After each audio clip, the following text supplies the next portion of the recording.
স্বাগত নিয়মিত আয়োজন এখন প্রকাশে। সঙ্গে আছে আমি তোফায়েল আহমদ।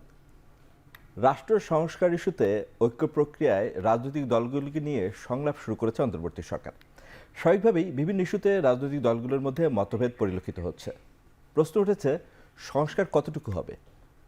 ন্যূনতম সংস্কার না অভ্যুত্থানের স্পিরিট ধারণ করে পূর্ণ সংস্কার? গণহত্যাকারীদের বিচার কি নির্বাচনের আগেই হবে? নির্বাচন হলে জাতীয় নির্বাচন আগে হবে না স্থানীয় সরকার নির্বাচন আগে হবে? এরকম নানা প্রশ্ন ঘুরপাক খাচ্ছে জনমনে। এসব নিয়ে আলোচনার জন্য আজ স্টুডিওতে আছেন বিএনপি চেয়ারপারসনের উপদেষ্টা এবং সাবেক সংসদ সদস্য হারুনা রশিদ, বিপ্লবী ওয়ার্কার্স পার্টির সাধারণ সম্পাদক সাইফুল হক এবং প্রধান উপদেষ্টার উপপ্রেস সচিব আবুল কালাম আজাদ মজুমদার। আপনাদের তিনজনকে আজকের আলোচনায় স্বাগত জানাচ্ছি। শুরু করছি হারুনা রশিদ, বিএনপির চেয়ারপারসন উপদেষ্টা, সাবেক এমপি।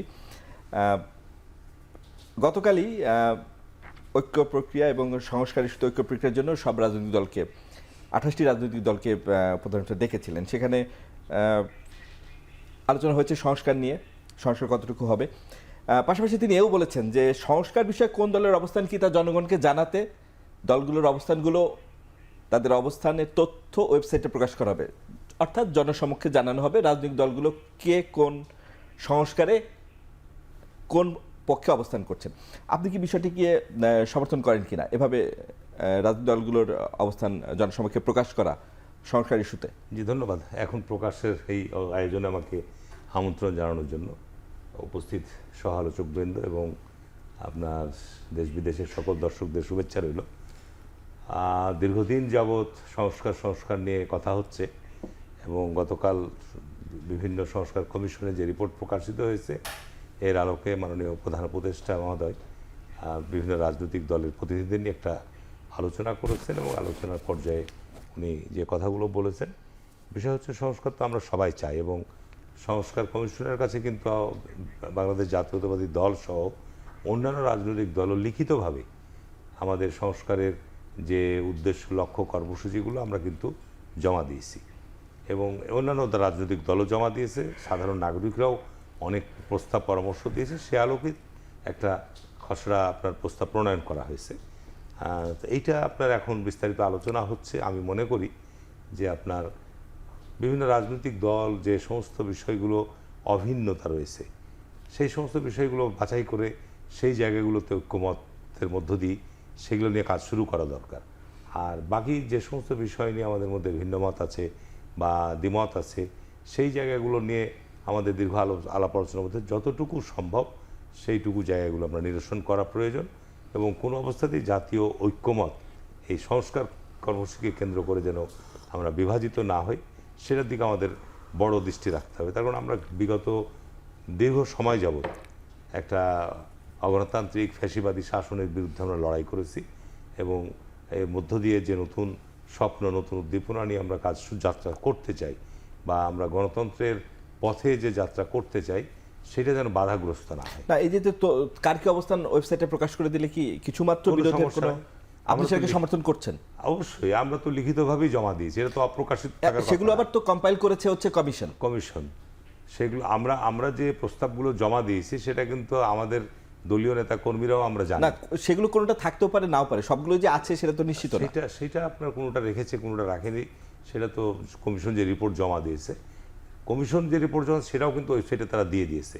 আর আমরা যেটা জমা দিয়েছি সেটা তাদের কাছে জমা আছে এবং আমাদের দলের কর্মীরা কিন্তু সেটা আমরা জানি মোটামুটিভাবে। সুতরাং এটা প্রকাশিত হলে দোষের কিছু না, এটা লোকায়িত গোপন কোনো অবস্থানটা ঠিক আছে। ওকে, আমরা বুঝতে পেরেছি।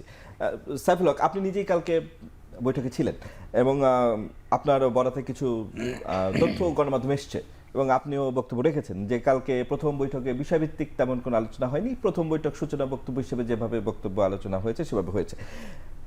তো যে প্রক্রিয়ায় সংস্কার ইস্যুতে ঐক্য প্রতিষ্ঠা করার চেষ্টা অন্তর্বর্তী সরকার চালাচ্ছে, পাশাপাশি আপনার এও বলেছেন যে সংস্কারের কথা বলে বা সংস্কারের ট্যাবলেটে জনগণকে বেশি দিন আটকে রাখা যাবে না। যে প্রক্রিয়ায় সংস্কার এবং ঐক্য প্রক্রিয়া চলছে সেটা ঠিক আছে বলে মনে করছেন? যে প্রক্রিয়া যাচ্ছে, না আপনার এর বাইরে কোনো ভিন্ন মত আছে? আপনাকে ধন্যবাদ প্রিয়ভাজন আলোচক বৃন্দ, দর্শক শ্রোতা, তাদেরকে আমি শুভেচ্ছা জানাই। আমি প্রথমত জাতীয় ঐক্যমত কমিশন যেটা হয়েছে তাকে আমরা স্বাগত জানিয়েছি এবং আমি মনে করি এটা একটা ভালো একটা শুরু করা গেছে। গুরুত্বপূর্ণ যে 6টা সংস্কার কমিশন প্রধানদেরকে নিয়ে জাতীয় ঐক্যমত কমিশন যেটা গঠিত হয়েছে, একটা আমি কালকে বলেছি যে গোটা আন্দোলনটা হয়েছে, একটা আন্দোলনের বড় দাবি ছিল বৈষম্যের বিরুদ্ধে, কিন্তু বাস্তবে বৈষম্য দূর করবার ক্ষেত্রে বা বলতে পারেন আমাদের যে এখানে সীমাহীন যে নানা ক্ষেত্রে যে বৈষম্যের জায়গাটা, এগুলো নিয়ে কিন্তু আমরা বৈষম্য বিলোপের ব্যাপারে সুনির্দিষ্ট কোনো কমিশন হয়নি।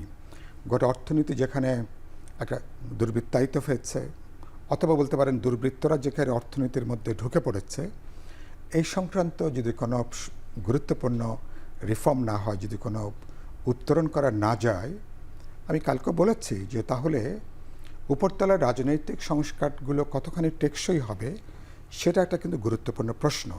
আমরা বলেছি এটা একটু বিবেচনার মধ্যে রাখা, এখনও যে সময়টুকু আছে এ ব্যাপারে উদ্যোগ নেওয়া যায় কিনা এটাকে বিবেচনা করা।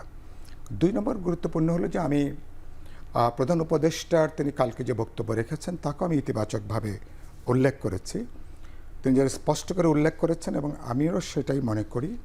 তিনি বলেছেন যে কোনো কিছু সরকার বা জাতীয় ঐক্যমত কমিশন তারা চাপিয়ে দিচ্ছেন না বা চাপিয়ে দেওয়ার প্রশ্ন নেই। তার অর্থটা কি? তার অর্থ আলাপ আলোচনা করে বোঝাপড়া করে আমরা যেটুকু সমঝোতা আমরা আসতে পারবো, যেটুকু ঐক্যমত তৈরি করতে পারবো, সেই ভিত্তিতে একটা চার্টার হবে, যেটা প্রফেসর আলী রিয়াজ পরে তিনি উল্লেখ করেছেন। আমি মনে করি এই পর্যন্ত এই বক্তব্যটা আমি ইতিবাচকভাবে দেখতে চাই। সরকারও দাঁড়াবে কোথায় এর মধ্যে দিয়ে পরিষ্কার বেরিয়ে এসছে।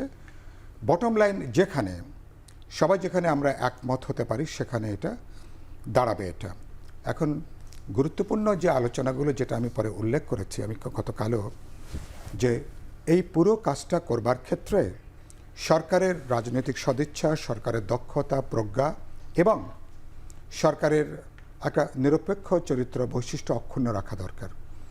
ইতিমধ্যে নানা ঘটনায় তরুণদের রাজনৈতিক দল করা নিয়ে সরকার বা সরকারের কোনো কোনো অংশের সমর্থন আছে কিনা, মদত আছে কিনা, পরোক্ষভাবে তারা এটাকে সহযোগিতা জুগিয়ে যাচ্ছেন কিনা ইত্যাদি নানা প্রশ্ন গণমাধ্যমের কল্যাণে মানুষের মধ্যে আলোচনার ভেতরে আছে। তার মানে এটা যদি চলতে থাকে তাহলে এটা একটা অভ্যুত্থানের মধ্য দিয়ে সরকার আমরা এক কাটা সমর্থন জুগিয়ে আসছে। আমরা সরকারের কিছু কিছু সমালোচনা করছি, সরকার যেন রাইট ট্র্যাকে তারা যেন থাকেন এই কারণের জন্য। এখন সেই জায়গাটা সরকার যদি মানে প্রত্যক্ষ বা পরোক্ষভাবে যদি বোঝা যায় বিশেষ কোনো দিকে তারা হেলে পড়ছেন বা ঝুঁকে পড়ছেন, তাহলে কিন্তু বাকি যে কাজ যেটা সংস্কার বলি, দলগুলোর মধ্যে বোঝাপড়া বলি, সেটা কিন্তু মনস্তাত্ত্বিকভাবে একটা দূরত্বের জায়গাটা তৈরি হবে। এমনকি আগামী জাতীয় নির্বাচন, যে নির্বাচন আমরা এই সরকারের অধীনে করতে চাই, সেই নির্বাচনে কিন্তু নানা ধরনের চ্যালেঞ্জ প্রশ্নবিদ্ধ হওয়ার জায়গা থাকবে। কালকে আমি কথাটা উল্লেখ করেছি এবং সরকারের জন্য একটা ঐতিহাসিক সুযোগ আমাদের সবার জন্য। দক্ষিণ আফ্রিকাতে এই ধরনের পরিস্থিতিতে একটা ন্যাশনাল রিকনসিলিয়েশন হয়েছিল। আমরা বাংলাদেশে অতখানি প্রত্যাশা করতে না পারলেও আমি মনে করি একটা বড় সুযোগ তৈরি হয়েছে। আমাদের প্রজ্ঞা, বুদ্ধিমত্তা, দূরদর্শিতা দিয়ে আলাপ আলোচনা করে কিছু জিনিস আছে আলাপ আলোচনা করে এখনই যেগুলো সংবিধানের সাথে প্রত্যক্ষভাবে যুক্ত না, এসব ব্যাপারে আমরা সিদ্ধান্ত গ্রহণ করতে পারবো।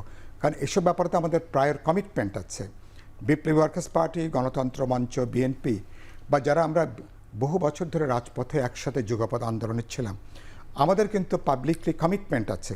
ধরুন আমি যদি তর্কের খাতিরে বলি, সরকার যদি তারা যদি সংস্কারে যদি কোনো সিঙ্গেল কোনো ইনিশিয়েটিভ না নেয়, পলিটিক্যাল পার্টি আমাদের পাবলিক কমিটমেন্ট আছে। এবারকার লড়াইয়ের সবচেয়ে বড় জায়গা কিন্তু এটা যে আগের জমানায় কেউ ফিরতে চায় না, যে ব্যবস্থা একটা দল বা একটা ব্যক্তিকে চরম কর্তৃত্ববাদী স্বৈরশাসকে পরিণত করে, তাহলে সে ব্যবস্থার আমরা পরিবর্তন করতে চাই।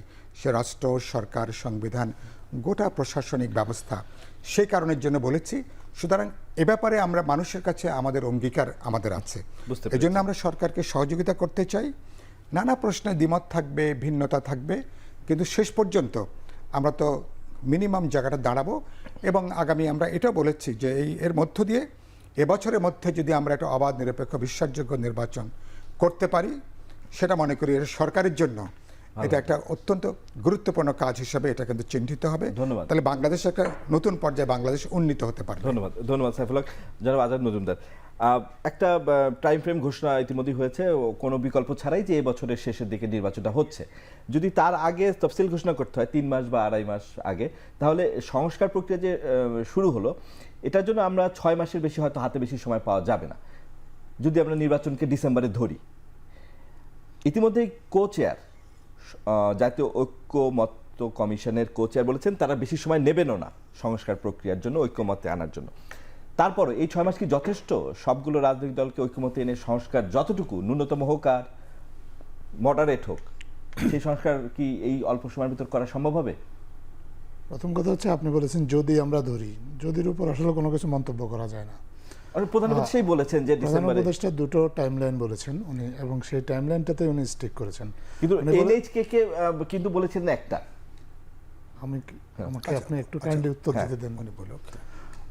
উনি বলেছেন যে আমরা যে সংস্কার প্রস্তাবগুলো সরকারের বিভিন্ন কমিশন, সরকার দ্বারা গঠিত কমিশনগুলো যে সংস্কার প্রস্তাবগুলো দিয়েছেন, এই প্রস্তাবগুলোর প্রেক্ষিতে যেই মতামত রাজনৈতিক দলগুলো দেবেন এবং এই প্রস্তাবগুলো বাস্তবায়নের যে টাইমলাইনটা ওনারা ঠিক করে দেবেন, তার উপর ভিত্তি করে কম সংস্কার চাইলে ডিসেম্বরে নির্বাচন হবে, বেশি সংস্কার চাইলে জুনের মধ্যে নির্বাচন হবে। এখন রাজনৈতিক দলগুলোকে ঠিক করতে হবে আসলে ওনারা কী পরিমাণ সংস্কার চান, এবং ওনারা কী পরিমাণ সংস্কার চান সেটার ওনারা গতকাল একটা প্রক্রিয়া শুরু হয়েছে, সেই প্রক্রিয়াতে ওনারা সবাই অংশগ্রহণ করেছেন। অংশগ্রহণ করে সবাই তাদের মতামত দিয়েছেন। এই মতামত দেওয়ার প্রক্রিয়াটা আরও কিছুদিন চলবে, আস্তে আস্তে এটা বেগবান হবে সরকার আশা করে। এটা এবং এটা আশা করে যে রাজনৈতিক দলগুলোই আসলে একটা ঐক্যমতের মধ্যে এসে সরকারকে বলে দেবে যে আমরা এখন একটা কনসেনসাসে এসেছি, এখন আমরা নির্বাচন করতে পারি। এটা পুরোটাই আসলে নির্ভর করবে রাজনৈতিক দলগুলো কত দ্রুত মৌলিক বিষয়গুলোতে ঐক্যমতে পৌঁছাতে পারবে। একটা জুলাই চার্টারের কথা মাননীয় প্রধান উপদেষ্টা বলেছেন। সেই জুলাই চার্টারটা উনি বলেছেন যে বাংলাদেশের পরবর্তী রাজনীতির ভিত্তি হবে। জুলাই চার্টারটার পরিকল্পনাটা এই জন্যই বলা হয়েছে যে ঐক্যমত হলেও কিন্তু কিছু কিছু জিনিস সরকারের পক্ষে, বর্তমান অন্তর্বর্তীকালীন সরকারের পক্ষে হয়তো বা বাস্তবায়ন করা সম্ভব হবে না। সাংবিধানিক কিছু সীমাবদ্ধতা আছে, পাশাপাশি সময়েরও কিছু সীমাবদ্ধতা আছে।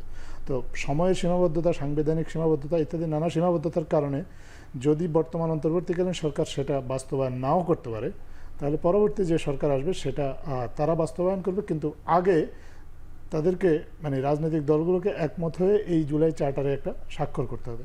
এই স্বাক্ষর করলে জনগণ জানবে যে তাদের রাজনৈতিক অঙ্গীকারটা কী, এবং এইটাকে গতকালকে কিন্তু আলোচনা, এটাকে একটা আইনি কাঠামো দেওয়ার কথাও কেউ কেউ বলেছে যে জুলাই চার্টার যেটা তৈরি হবে সেটার একটা আইনি কাঠামোতে নিয়ে আসা যায় কিনা। তো যখন জুলাই চার্টারটা হয়ে যাবে রাজনৈতিক দলগুলোর ঐক্যমতের ভিত্তিতে, তখন কিন্তু এই জুলাই চার্টারের যে প্রস্তাবনাগুলো থাকবে সেখানে যেই বিষয়গুলোতে ঐক্যমত্য তৈরি হবে সেগুলোর বাস্তবায়নের একটা টাইমলাইন বা দিক নির্দেশনাও কিন্তু থাকবে। এবং তখন যদি দেখা যায় যে 1 মাসের মধ্যেই এই প্রস্তাবগুলো বাস্তবায়ন করে আপনার নির্বাচন করা সম্ভব, সরকার নির্বাচন করে দেবে। সরকারের তো মূল আসলে উদ্দেশ্যটাই হচ্ছে এমন একটা রাজনৈতিক ব্যবস্থা তৈরি করা যাতে একটা অবাধ, সুষ্ঠু এবং স্বচ্ছ নির্বাচন হয়। শুধু এই নির্বাচনটা না, পরবর্তীতে যে নির্বাচনগুলো আসে সেগুলোও যাতে হয়, এবং যাতে দেশ বারবার কোনো রাজনৈতিক সংকটে পতিত না হয়। এবং সেইটার জন্য সরকার রাজনৈতিক দলগুলোর কাছে কিছু সংস্কার প্রস্তাবনা উপস্থাপন করেছে কমিশনগুলো। এখন ওনারা সবাই মিলে সিদ্ধান্ত নেবেন যে এইগুলোর মধ্যে কতটুকু ওনারা গ্রহণ করবেন, কতটুকু গ্রহণ করবেন না, এবং কোন কোন বিষয়ে ওনারা ঐক্যমত্য হয়ে কত দ্রুত ওনারা আসলে সিদ্ধান্তে আসতে পারবেন। এখানে আসলে সরকারের পক্ষ থেকে খুব বেশি করণীয় কিছু নেই। যদি নির্বাচন ঐক্যমত্যে আসতে দেরি হয় তাহলে নির্বাচন বিলম্বিত হবে, আর যদি দ্রুত ঐক্যমত্যে আসা যায় তাহলে নির্বাচন খুব দ্রুত হয়ে যাবে। এটা নিয়ে কারো কোনো দ্বিধাদ্বন্দ্ব থাকার কোনো সুযোগ নেই, এবং সরকারের পক্ষ থেকেও আসলে এ নিয়ে সবসময় পরিষ্কারভাবেই বক্তব্য দেওয়া হয়েছে। ধন্যবাদ আজাদ রহমান। আমাদের একটা বিরতি নেওয়ার সময় আছে, আমরা একটা বিরতিতে যাচ্ছি, ফিরে আসছি একটু পরে। দর্শক আমাদের সাথে থাকুন।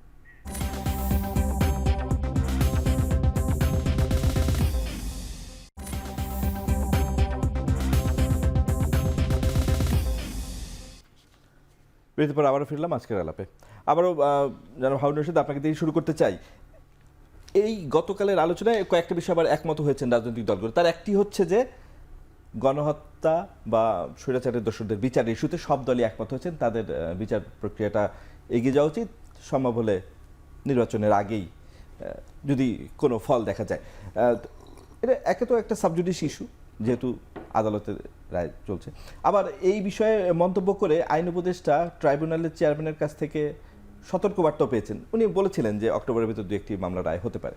তো ট্রাইব্যুনাল চেয়ারম্যান বলেছেন যে ট্রাইব্যুনালের চেয়ারম্যান প্রসিকিউশনের টিম থেকে তিনি একটা তো যাই হোক সাবজুডিস ইস্যু। জি, জি। তো এই বিষয়ে ঐক্যমত রাজনৈতিক দলগুলোর, সেটা একটা ভালো দিক। কিন্তু এই যে নির্বাচনের আগে রায়, বিষয়টা আপনি কিভাবে দেখেন? এটা কি ছেড়ে দেওয়া উচিত আদালতের কাছে, না এটা নিয়ে আলোচনার? না, একটা বিষয় হচ্ছে ব্যাপার কি আছে। আপনার, আমরা সকল রাজনৈতিক দল গত জুলাই আগস্টে শুধু নয়, গত 15-16 বছর বাংলাদেশের সামগ্রিক যে অবক্ষয় হয়েছে, এবং এই দুর্বৃত্তায়ন বলেন, এই দুঃশাসন বলেন, এই ফ্যাসিবাদী শাসন বলেন, কর্তৃত্ববাদী শাসন বলেন, গুম, বিচারবহির্ভূত হত্যাকাণ্ড বলেন, এই বিনা ভোটের নির্বাচন বলেন, সামগ্রিক যে জাতীয় যে সংকট তৈরির পিছনে যারা এর জন্য দায়ী, তাদের তো বিচারের আওতায় আনা দরকার। এক্ষেত্রে কারোরই দ্বিমত নাই, এবং বিচার প্রক্রিয়াটা কিন্তু আপনি যেন তেন করলে হবে না।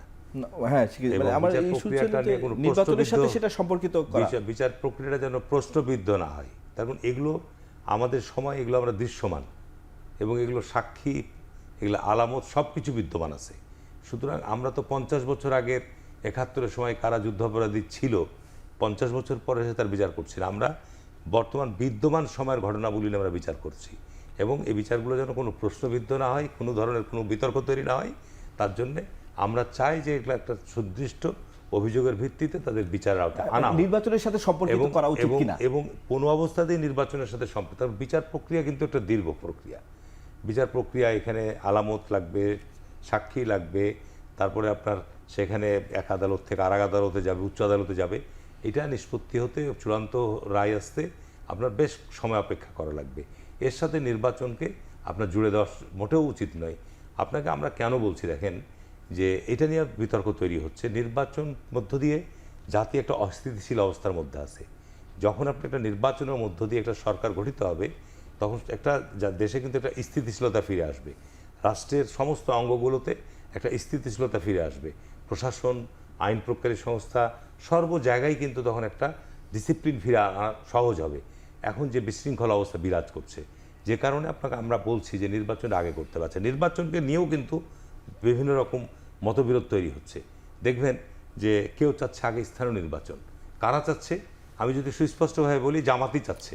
তো জামাতের যদি আপনি গত 50 বছরে দেখেন, যে জামাতের স্থানীয় পরিষদ নির্বাচন 1%, আমি আপনাকে দায়িত্ব নিয়ে বলছি, 1% ইউনিয়ন পরিষদে তাদের চেয়ারম্যান নাই, এবং তারা সারা বাংলাদেশের সমস্ত ইউনিয়ন পরিষদে প্রার্থীও দিতে পারবে না। যদিও দেয়, জামাত অধিকাংশ জায়গায় বিলুপ্ত হবে। এখন স্থানীয় নির্বাচন যদি আগে হয়, সংকটটা কি? যদি আপনি প্রশ্ন আমাকে করতে পারেন যে স্থানীয় নির্বাচন আগে হলে দোষের কি? স্থানীয় নির্বাচন হলে অস্থিতিশীলতা তৈরি হবে। তার কারণ বাংলাদেশে এই গত 15 বছর জাতীয় প্রতীকে স্থানীয় নির্বাচন হয়েছে। আগামীতে কিন্তু জাতীয় প্রতীকে স্থানীয় নির্বাচন হবে না। তাহলে এই গত 50 বছরে বিভিন্ন এলাকায় স্থানীয় পর্যায়ে যাদের গ্রহণযোগ্যতা আছে, সেখানে আওয়ামী লীগের লোকও আছে, আওয়ামী লীগের লোক নির্বাচন করবে, কিন্তু আওয়ামী লীগের লোকের মাঠ পর্যায়ে কিন্তু বর্তমান যে অবস্থা, আওয়ামী লীগকে মানুষ 90% মানুষ ঘৃণা করছে। তাহলে সেই ক্ষেত্রে কিন্তু ল অ্যান্ড অর্ডার একটা প্রবলেম আসবে, একটা অস্থিতিশীলতা তৈরি হবে। তো সুতরাং আপনি কি এখন চাচ্ছেন যে দেশে নতুন করে একটা অস্থিতিশীল পরিবেশ তৈরি হোক? যে কারণে আমরা বলছি বিএনপির জায়গা থেকে, আমরা দ্রুত ক্ষমতায় যাওয়ার জন্য না, আমরা দেশের কল্যাণের জন্য, মঙ্গলের জন্য বলছি যে আগে আপনি একটা অবাধ, সুষ্ঠু, একটা গ্রহণযোগ্য, আন্তর্জাতিকভাবে একটা গ্রহণযোগ্য নির্বাচন বা আয়োজন করেন। সেই নির্বাচনটা অবশ্যই আপনার জাতীয় নির্বাচন আগে হতে হবে। না হলে দেশে অস্থিতিশীলতা বাড়বে। যারা চাচ্ছে অস্থিতিশীল পরিবেশ তৈরি করে তাদের নিজেদের বিশেষ স্বার্থ সুবিধা আদায় করতে যাচ্ছে, তারা চাচ্ছে যে আগে জাতীয় নির্বাচন আছে, দেশের মধ্যে একটা গোলযোগ বিশৃঙ্খলা লেগে থাকুক। এটা হচ্ছে আমি সুস্পষ্ট, কিন্তু আপনার অ্যানালাইসিস যদি আপনি করেন, আজকে যারা আগে নির্বাচন চাচ্ছে তাদের যুক্তিটা কি? তারা ব্যাখ্যা দিচ্ছে সংস্কার প্রক্রিয়া আপনি কি কালকে পরশু তার দিনের মধ্যে সমাধান করতে পারবেন? কি সংস্কার করবেন? সংস্কারের জন্য নির্বাচন একটা অবাধ, সুষ্ঠু, গ্রহণযোগ্য করার জন্যে মাঠ পর্যায়ের প্রশাসনের সংস্কার দরকার। করবেন। রাষ্ট্রের যদি রাষ্ট্রের কাঠামোতে, রাষ্ট্রের দায়িত্বে যারা আছে, আমাদের বর্তমান উপদেষ্টা পরিষদ, তাদের যদি অন্য কোনো ইচ্ছা না থাকে, তারা যদি এ ব্যাপারে মানে অ্যাডামেন্ট থাকে, কোনো রাজনৈতিক উদ্দেশ্য না থাকে, তাহলে নির্বাচন, আমি আপনাকে দায়িত্ব নিয়ে বলছি যে নির্বাচন অবাধ, সুষ্ঠু, নিরপেক্ষ হবে। তার কারণ তাদের দায়িত্বটাই হচ্ছে নির্বাচন সুষ্ঠু করে দেওয়া। তাদের এখানে কে ক্ষমতায় আসছে, কে নির্বাচনে হারবে, কে জিতবে, এই ধরনের এজেন্ডা যদি তাদের কোনো কিছু না থাকে, তাহলে তো নির্বাচনে ফেয়ার হবে। তাহলে আপনার এখানে আমি মনে করি যে আপনার সমস্ত চিন্তা চেতনা বাদ দিয়ে সংস্কার প্রক্রিয়া নিয়ে আলোচনা শুরু হচ্ছে, এটা অব্যাহত থাকুক। আর আপনার যত দ্রুত নির্বাচনের সম্ভব কাজ দ্রুত চালিয়ে- নির্বাচনের জন্য, জাতীয় নির্বাচনের জন্য রোডম্যাপ সরকার ঘোষণা করুন। ধন্যবাদ হারুন রশিদ। আমি সাইফুল হক ভাইয়ের কাছে পরে আসি। আমি আজাদ মজুমদার আপনার কাছে আসতে চাই যে নির্বাচনের কথা বলছেন রাজনীতিবিদরা, জনগণ কি আপনার পারসেপশন কি? নির্বাচনটা কি রাজনীতিবিদরা বেশি চাচ্ছেন না জনগণ চায় নির্বাচন? প্রথম কথা হচ্ছে আমার পারসেপশন খুব একটা গুরুত্বপূর্ণ কিছু না, যেহেতু আমি সরকারের সাথে কাজ করছি। সরকার যেটা ভাবছে আমি শুধু সরকারের ভাবনাটাই বলতে পারি। সরকার চেষ্টা করছে রাজনৈতিক একটা ঐক্যমত্য তৈরি করার, রাজনৈতিক ঐক্যমত্য তৈরি করে একটা সুন্দর রাজনৈতিক বন্দোবস্তের মাধ্যমে একটা অবাধ এবং নিরপেক্ষ নির্বাচন তৈরি করা, এবং যাতে করে জনগণ যে ভোটাধিকার এতদিন তারা চর্চা করতে পারেনি, দীর্ঘদিন মানুষ ভোটাধিকার থেকে বঞ্চিত ছিল, সেই মানুষ তার ভোটটা দিতে পারে তার পছন্দের প্রার্থীকে, এবং তার পছন্দের প্রার্থী পরবর্তীতে নির্বাচিত হয়ে দেশের দায়িত্ব নেবেন, এবং দেশের যে রাজনৈতিক সংস্কৃতি, এই রাজনৈতিক সংস্কৃতিতে একটা গুণগত পরিবর্তন আসবে, যাতে বারবার দেশে কোনো রাজনৈতিক সংকট তৈরি না হয়। এটাই হচ্ছে অন্তর্বর্তীকালীন সরকারের চাওয়া। হারুন ভাই খুব যথার্থ বলেছেন যে সরকারের দায়িত্ব হচ্ছে একটা অবাধ এবং নিরপেক্ষ নির্বাচন করা। সরকার সেই লক্ষ্যেই অ্যাকচুয়ালি যা কাজ করছে, তার মূল লক্ষ্যটাই হচ্ছে একটা অবাধ এবং নিরপেক্ষ নির্বাচন। শুধু এবারের নির্বাচনটা না, পরবর্তী যে জাতীয় নির্বাচনগুলো হবে সেই নির্বাচনগুলো যাতে সুষ্ঠু এবং সুন্দরভাবে হয়, তার জন্য একটা সুন্দর রাজনৈতিক বন্দোবস্ত তৈরি করা। ধন্যবাদ আজাদ মজুমদার। সাইফুল হক ভাই, আপনি আওয়ামী লীগকেও সরকারে দেখেছেন, বিএনপিকেও সরকারে দেখেছেন। নির্বাচন দিলেই সব সমস্যার সমাধান হবে, এখন এরকমই মনে হচ্ছে। আপনিও কি তাই বলবেন যে নির্বাচন দিলেই সব সমস্যার সমাধান হবে, নির্বাচিত সরকার আসলেই সব সমস্যার সমাধান হবে, এখন যে বিশৃঙ্খল পরিস্থিতি সেটা সমাধান হয়ে যাবে? বলছি, প্রশ্নটা একটু ভুলভাবে উত্থাপন হচ্ছে। কোনো রাজনৈতিক দল বলেনি, গুরুত্বপূর্ণ কোনো অংশীজন স্টেক হোল্ডাররা কেউ বলেনি যে কোনোভাবেই যেনতেনভাবে আমরা একটা নির্বাচনে যাই, কেউ এটা বলেনি। হাসিনা 16 বছরে জায়গাটাকে যেখানে সুষ্ঠু নির্বাচনের কথাই বলে যেখানে রেখে গেছে, সেই জায়গাটার উত্তরণের জন্য আমরা আলোচনা করছি। প্রথম একটা কথা ছোট্ট করে বলি, বিচার এবং সংস্কারকে অনেকে নির্বাচনের বিপরীতে দাঁড় করিয়ে দিচ্ছেন। গতকালও আমি এটা বলেছি প্রধান উপদেষ্টার সহজে আলোচনা, যে প্রতিটা রাজনৈতিক দল বিচারের ব্যাপারে প্রত্যেকে কমিট বাউন্ড, যেটার অপরাধ হয়েছে, গণহত্যা হয়েছে, তার বিচার হতে হবে। সংস্কারের ব্যাপারেও যেটা বললাম এর আগের আমাদের প্রায় কমিটমেন্ট আছে। এখন প্রশ্ন যে আপনি সরকার কি করতে পারে, বিচারের কাজটাকে একটা ভিত্তির জায়গাটা তারা তৈরি করতে পারেন, যেটা পরবর্তী যেটা ইলেকটেড পার্লামেন্ট বা ইলেকটেড গভর্নমেন্ট যেটাকে তারা ক্যারি আউট তারা করবেন। তারা সংস্কারের ব্যাপারে একই কথা, আলাপ আলোচনা করে সরকার যেটুকু বোঝাপড়া, সমঝোতা, ঐক্যমত, সেখানে একটা চার্টার বলি, সনদ বলি, একটা তৈরি করবেন, ইলেকশন করবেন, পরবর্তী যারা পার্লামেন্টে আসবেন, যারা গভর্নমেন্ট চালাবেন। সুতরাং এগুলো করার জন্য তখন তাদের একটা অ্যাগ্রিমেন্ট থাকছে, এটা একটা। আর তার মানে কি, নির্বাচন তো আপনি বিদ্যমান অবস্থায় আপনি তার মানে আপনার গোটা নির্বাচনী ব্যবস্থার একটা খোল নলচে পাল্টানোর প্রশ্ন আছে। প্রশাসনের ব্যুরোক্রেসি বলি, ল এনফোর্সিং এজেন্সিস বলি, তাদের সেখানে পরিবর্তনের প্রশ্ন আছে। নির্বাচনের সাথে যুক্ত অনেকগুলো প্রতিষ্ঠান, এগুলো তো বেশিরভাগই বলছে নির্বাচনের পরে সংস্কার হবে। না, নির্বাচনের আগে অনেকগুলো আগে হতে হবে। আপনি বলছেন যে আর কি অদ্ভুত ব্যাপার, বাংলাদেশে তো নির্বাচন বলে কিছু নাই এখন। ফলে নির্বাচনকে অবাধ, নিরপেক্ষ, বিশ্বাসযোগ্য করবার জন্য যেখানে নির্বাচন ব্যবস্থা তো তাকে তো দাফন কাফন করে তার তো জানাজা হয়ে গেছে, 40 তার হয়ে গেছে। তার এখন পুরোটাকে আপনাকে রিবিল করতে হবে, পুরোটাকে রিকনস্ট্রাক্ট করতে হবে।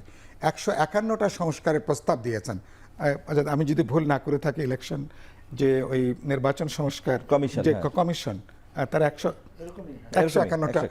আমরা হয়তো 151টা তো আমরা এবার করতে পারবো না, কিন্তু অনেকগুলো আছে যেসব ব্যাপারে ব্রডলি আমাদের ঐক্যমত আছে বা আলাপ আলোচনা করে বোঝাপড়া করতে পারবো। কেন এটা করছি? নির্বাচনটা যাতে অবাধ, নিরপেক্ষ, বিশ্বাসযোগ্য এবং প্রতিদ্বন্দ্বিতাপূর্ণ হয়। কারণ এবারকার এই নির্বাচনের উপরে কিন্তু দেশের গণতান্ত্রিক ভবিষ্যৎটা অনেকখানি নির্ভর কিন্তু সেটা করছে। আরেকটা কথা আপনি যেটা মানে উল্লেখ করছিলেন, নির্বাচন হলেই সমস্যার সমাধান হয়ে যাবে, একথা কেউ বলেনি। যেমন আমি সাইফুল্লাহকে বিশ্বাস করি না। আপনি খেয়াল করবেন, এই যে বললাম না যে দুর্বৃত্ত অর্থনীতি বা অর্থনীতির যে দুর্বৃত্তায়ন, নির্বাচনে কিন্তু এই যে বললেন না, টাকার খেলা নিয়ে কিন্তু কোনো আলোচনাই কিন্তু নাই। নির্বাচন 25 লাখ টাকা খরচ করার কথা, নির্বাচনের প্রার্থীরা 5, 10, 20 কোটি 50 কোটি টাকা খরচ করেন। কারণটা কি? মনে করেন নির্বাচন একটা ব্যবসায় পর্যবেসিত হয়েছে অনেকের কাছে এটা, এবং তারা অন্য কোনো ব্যবসাতে কিন্তু এত মুনাফা করা সম্ভব না। তাহলে গোটা যে টাকার খেলার যে ব্যবস্থা, যেখানে টাকা, মাসেল, শক্তি, প্রশাসনিক ম্যানিপুলেশন, তাহলে তো এই তো একটা ইম্পর্টেন্ট একটা রিফর্মের প্রশ্ন আছে, যেখানে টাকা নির্বাচন ইনফ্লুয়েন্স করবে না, প্রশাসনিক ম্যানিপুলেশন ইনফ্লুয়েন্স করবে না, কোনো ধর্মীয় কোনো উন্মাদনা নির্বাচনকে ইনফ্লুয়েন্স করবে না, কোনো আঞ্চলিকতা ইনফ্লুয়েন্স করবে না। তাহলে এগুলো তো অনেকগুলো আলাপ বোঝাপড়ার পার্ট হচ্ছে না। এবং কোনো প্রার্থী বাংলাদেশে আপনি খেয়াল করবেন গত 1.5-2 দশক ধরে প্রার্থীরা ভোট দেবার পরে অনেকগুলো অঞ্চলে মানে ভোটারদের মধ্যে গুরুতর নিরাপত্তাহীনতার প্রশ্ন দেখা দিয়েছে। বিশেষ করে ধর্মীয় সংখ্যালঘু বলি, জাতিগত সংখ্যালঘু বলি, এমনকি গরিব মানুষ, গরিব শ্রমজীবী মেহনতি মানুষ, তার কাঙ্ক্ষিত মার্কায় ভোট না দিলে তাকে তাকে হতে হয়েছে, নানাভাবে তাকে কিন্তু নাজেহালের শিকার হতে হয়েছে। তাহলে অনেকগুলো প্রশ্ন যুক্ত, সুতরাং যেনতেনভাবে নির্বাচনের প্রশ্ন নেই। আমরা সেজন্য বলছি এবার নির্বাচনটার জন্য আমরা এত আলোচনা হচ্ছে কেন, যাতে সত্যি সত্যি একটা মানুষের জনকল্যাণের লক্ষ্যে রেখে যাতে আমরা একটা প্রতিনিধিত্বমূলক করতে পারি। আর যেটা নিয়ে কোনো আলোচনার মধ্যে এখনো পর্যন্ত কোন নাই, পার্লামেন্ট মেম্বাররা তারা ভোটারদের কাছে তারা জবাবদিহি করবেন কিনা, ভোটাররা কল ব্যাক তাদেরকে করতে পারবে কিনা। আপনি যদি আমার এমপি হয়ে থাকেন, আমি যদি দেখি যে আপনি আপনার কমিটমেন্ট আপনি রাখছেন না, আপনাকে ফিরিয়ে আনার কোনো সুযোগ আমার আছে কিনা। পৃথিবীর কোনো দেশে এরকম একটা বিধান আছে বা চালু করবার চেষ্টা আছে। তো বাংলাদেশে আপনি এত আলোচনা করছেন, এবং নির্বাচন মানে কি, এখানে কেউ তো এখানে হাঁটতে চায় না। তার মানে সরকারি দলে থাকা, মনে করে একটা এমপি হতে পারলে, মন্ত্রী হতে পারলে তার জন্য একটা স্বর্গপ্রাপ্তির মতন। তাহলে পুরো রাজনৈতিক সংস্কৃতিটাকে পাল্টানোর প্রশ্ন, সেই জন্য এত সংস্কারের আলোচনা। আমি একটু ছোট করে যে পুঁজির দাপট নিয়ে যেটা বলছিলেন, এই বিষয়ে কি আপনি আপনার মানে যেই দলগুলো আছে, আরো রাজনৈতিক দলগুলো, বিশেষ করে যারা বামপন্থী দল না, তাদের কাছ থেকে কেমন সাপোর্ট পাচ্ছেন? না, আমরা ইতিমধ্যে আমরা প্রত্যেকে বলেছি, নির্বাচনে আমরা যেটা বলেছি, নির্বাচনে যে বেসুমার যে টাকা খরচটা হয় এটাকে বন্ধ করা দরকার। সেটা আমরাও জানি। আপনি কেমন সাপোর্ট পাচ্ছেন বামপন্থী দলগুলোর বাইরে থেকে? আমি বলি রাজনৈতিক দল তো সমর্থন করছে, এমনকি জনগণের বিপুল অংশ, জনগণের বিপুল অংশ তো নিশ্চয়ই সমর্থন থাকবে, কিন্তু সেটা নির্ভর করে আমাদের এখানে বড় বড় স্টেক হোল্ডার যারা আছেন তারা বিষয়টাকে তারা কিভাবে দেখছে। বড় বড় স্টেক হোল্ডাররা কি বলছে সেটাই জানতে চাচ্ছি, যে তাদের কাছে কেমন সমর্থন পাচ্ছেন। না, তাদের দিক থেকে এই প্রশ্নটা তেমন কোনো বড় বিরোধিতা নাই। না, তেমন কোনো আলোচনার ভেতরে নাই তাদের, কিন্তু এটা কোনো বড় কোনো এজেন্ডার মধ্যে কিন্তু নাই। ঠিক আছে, বরঞ্চ খুব যদি খোলামেলা বলি, এটা হারুন ভাইয়ের মতন এরকম কিছু জায়গা বাদ দিলে এটা হচ্ছে দুই টাকাওয়ালার মধ্যে প্রতিযোগিতায়। অনেক ক্ষেত্রে বললেন না যে আব্দুল হামিদ সাহেব, বাবা এর আগের পার্লামেন্টে 70% ছিল যারা ব্যবসায়ী, ওই প্রসেস চললে আগামীতে 80-90% পার্লামেন্ট ব্যবসায়ীদের একটা কিন্তু ক্লাবে পর্যবেসিত হবে। ধন্যবাদ। আপনি কি ওরকম একটা কি আপনি নির্বাচন করবেন? তাহলে গোটা ব্যবস্থার একটা পরিবর্তনের। ধন্যবাদ, বুঝতে পেরেছি সাইফুল্লাহ আপনার বক্তব্য। দর্শক, আমরা একটা বিরতিতে যাচ্ছি, ফিরে আসছি একটু পরে, আমাদের সাথেই থাকুন।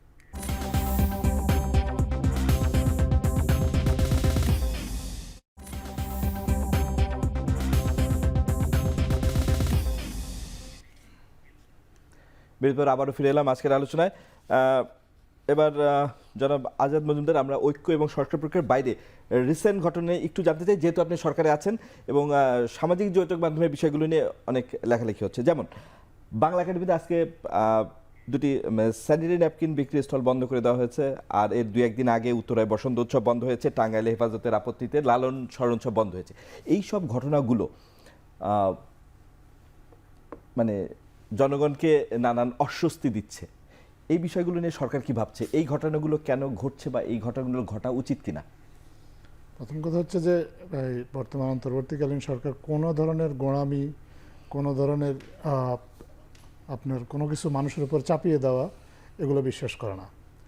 সরকার চেষ্টা করে যাতে সবাই তার নিজস্ব মত পথ এগুলা অনুসরণ করতে পারে। এখন কিছু কিছু ক্ষেত্রে পরিস্থিতির কারণে অনেক সময় সরকারকে কিছু সিদ্ধান্ত নিতে হয়, কিন্তু এর মানে এই না যে সরকার উপযাজক হয়ে কোনো কিছু সিদ্ধান্ত নিচ্ছে বা কোনো কিছু মানুষের উপর চাপিয়ে দিচ্ছে। মাননীয় প্রধান উপদেষ্টা কিন্তু উনি বিভিন্ন সময়ে যখনই কোনো পরিস্থিতি তৈরি হয়েছে সরকারের অবস্থানটা বিবৃতি দিয়ে ব্যাখ্যা করেছেন। উনি আমরা সরকারের পক্ষ থেকে আপনার এই মব জাস্টিসের বিরুদ্ধে অনেকবার বলা হয়েছে, মব কালচারের বিপক্ষে বলা হয়েছে। আপনার অন্তর্বর্তীকালীন সরকারের পক্ষ থেকে যে কোনো ধরনের বিশৃঙ্খলা এড়ানোর জন্য জনগণের প্রতি বারবার আহ্বান জানানো হয়েছে। যারা প্রোটেস্টের নামে জনদুর্ভোগ তৈরি করেন সেগুলো নিয়ে আহ্বান জানানো হয়েছে।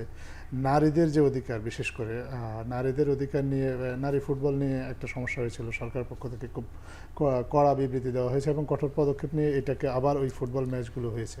সরকার সবার অধিকার চর্চায় সবাইকে উৎসাহ দেয় যে সবাই যেন তার নিজের মত এবং পথ এটা অনুসরণ করতে পারে, সেটা যেন চর্চা করতে পারে, কেউ যেন কারোর জন্য কোনো বাধা সৃষ্টি না করে।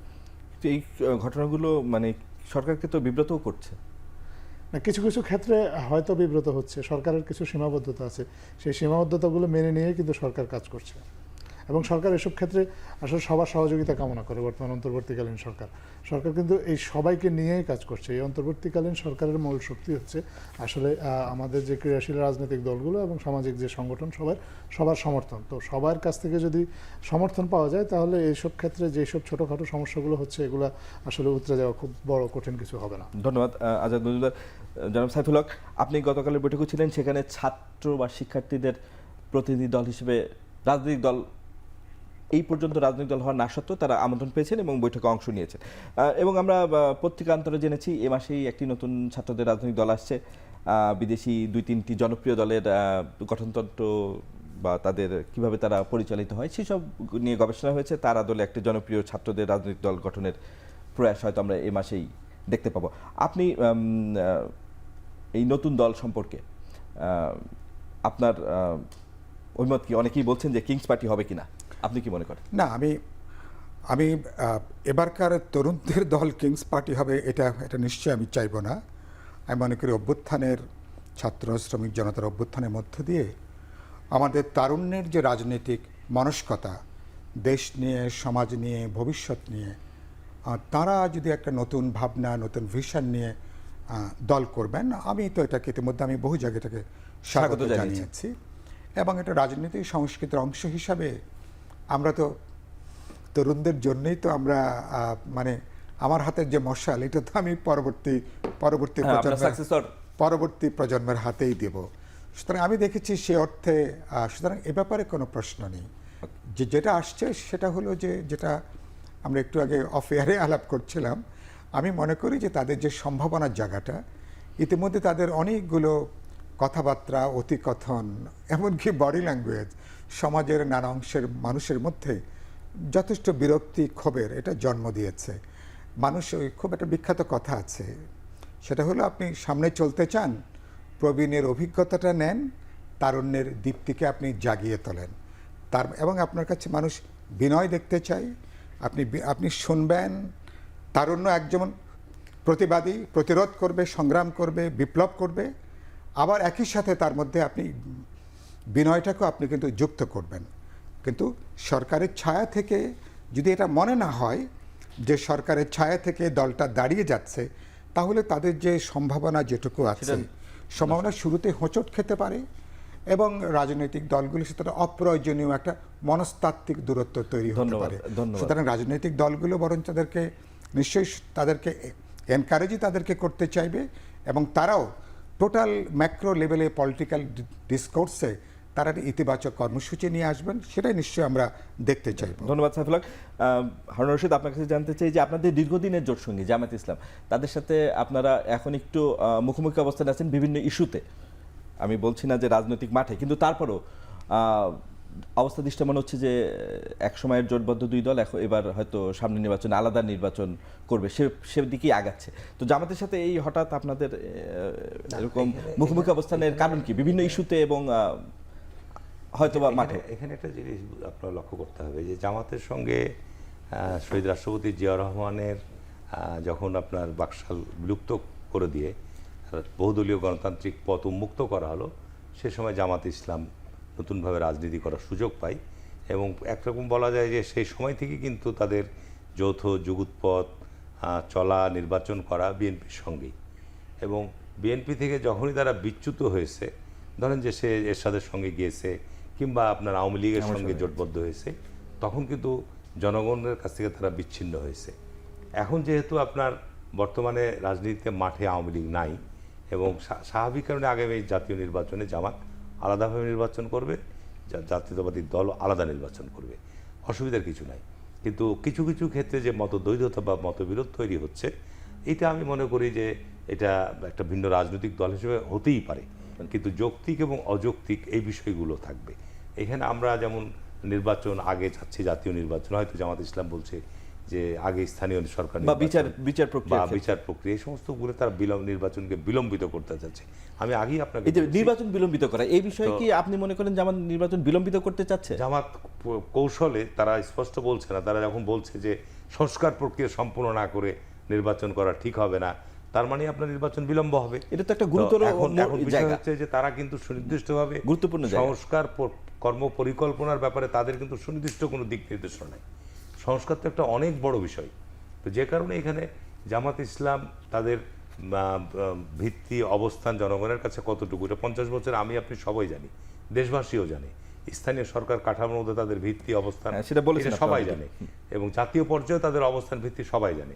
এখন বিষয় হচ্ছে আপনি আরেকটা যে প্রশ্ন করেছিলেন প্রথমে, যে সরকারের বিভিন্ন ক্ষেত্রে আপনার সরকারের যত সময় যাচ্ছে, সরকার কিন্তু বিভিন্নভাবে বিতর্কিত হচ্ছে।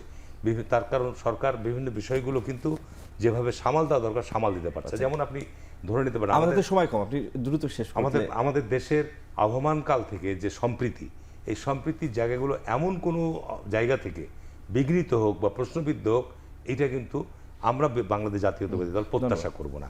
সুতরাং সরকারকে সে বিষয়টা জনগণের সংখ্যাগরিষ্ঠ মানুষের যে সেন্টিমেন্ট, সেটিকে ধারণ করে সেই দিকেই সরকারকে দৃষ্টিভঙ্গি। ধন্যবাদ হারুন রশিদ আপনাকে, সাইফুল হক এবং আজাদ বন্ধু, আপনাদের তিনজনকে অসংখ্য ধন্যবাদ আমাদের এই আলোচনায় যোগ দেওয়ার জন্য। দর্শক, আমাদের সময় আজকে শেষ, এখানেই আবারও দেখা হবে সমসাময়িক বিষয় নিয়ে। ভালো থাকবেন।